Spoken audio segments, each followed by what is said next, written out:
This month I'm highlighting the very first book I published. Not the first one I ever wrote, but the first one I published. And it is the first in my The Adventures of Viola Stewart series.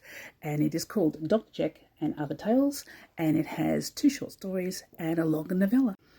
It's set in my own world, which is basically the 19th century alternative version of our own. In my version, the Industrial Revolution wasn't something that happened to the rest of the world. It was basically halted by Queen Victoria when she brought in the Mechanicals Act, and that meant that you really had to either know someone or be rich to own any gadgets, mechanicals, or machinery.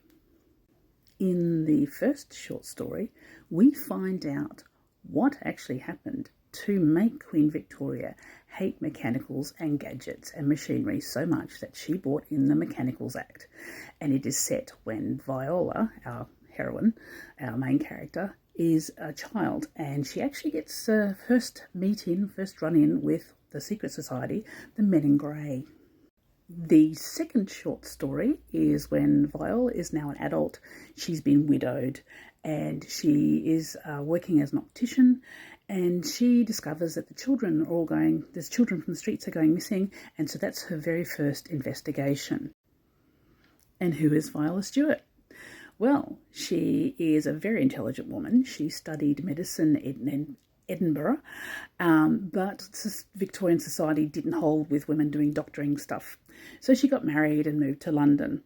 Well, by the time we meet her after the second story, she's a widow. She's taken over her husband's business as the local optician. She knows a lot of the local people, including some people quite high up in society.